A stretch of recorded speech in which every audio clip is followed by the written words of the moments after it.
we are going to look at using multidisciplinary databases, so databases that search across all topics, not just the social sciences, to find anthropology-related resources for your Unit 2 project. In the research guide that I have mentioned, if you scroll down a little bit, there's this box for multidisciplinary databases, but you may have others that you may have used and are familiar with, and that's great as well. I'm just going to touch on two, and these may be familiar to you, but I want to show you some tricks that are going to help you find anthropology-related resources.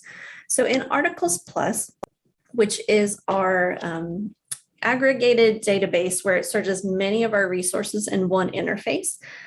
You can search for tons of things, popular and scholarly, but I'm going to remind you of some filters that are helpful. So I actually prefer the advanced search if that is an option.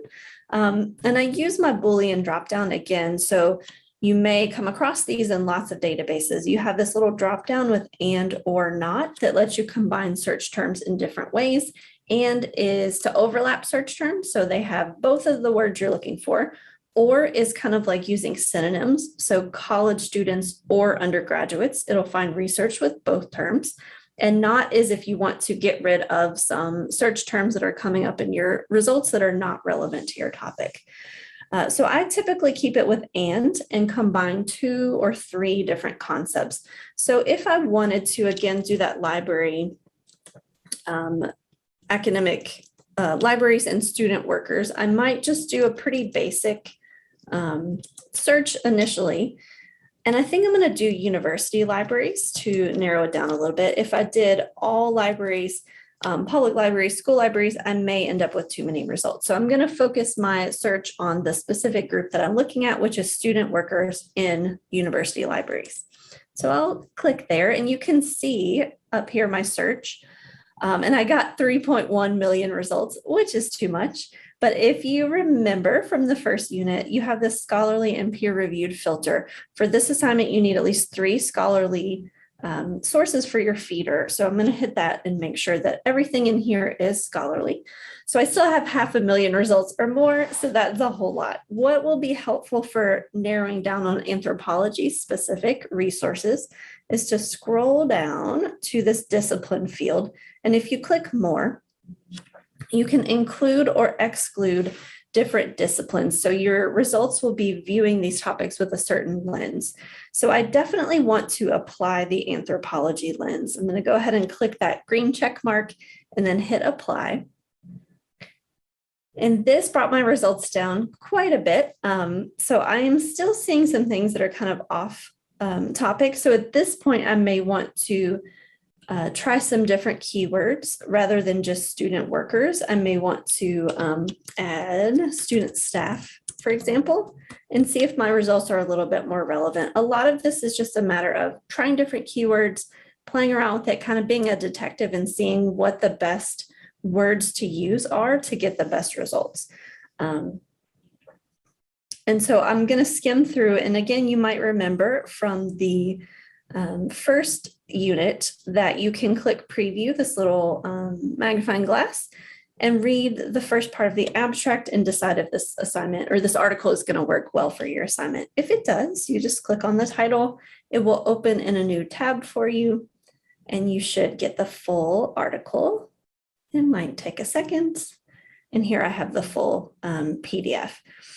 So I'm actually excited to see this result because the researcher, Donna Longclose, is an anthropologist by training, but she works actually in UNC Charlotte's libraries, not here, but at UNC Charlotte. And she studies libraries and librarians from an anthropological viewpoint. So pretty interesting. If I want to see the other research that Professor Longclose has done, I would click on her name.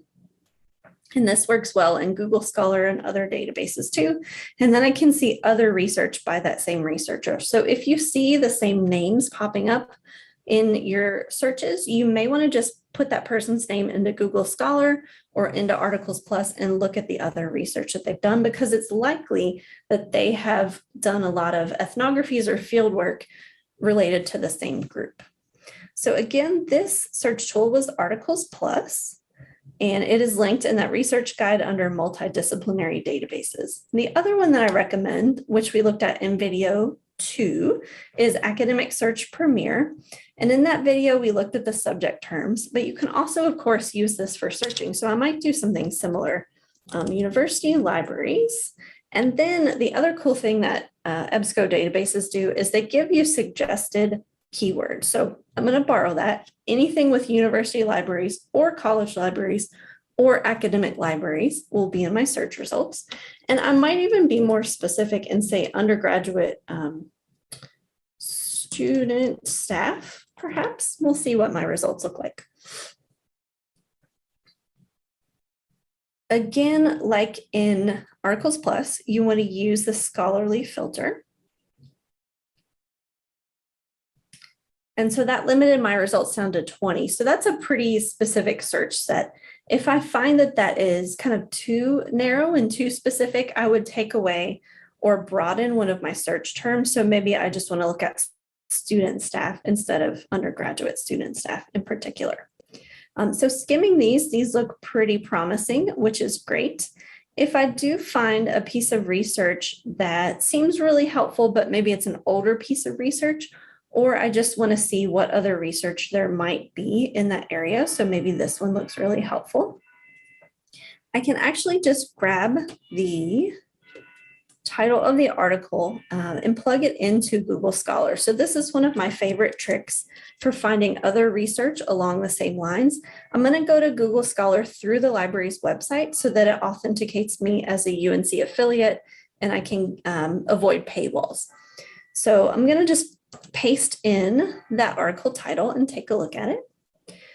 And so sometimes I want to double check and make sure, yes, those are the right researchers, that's the correct article. But what I find super helpful in Google Scholar is the cited by link.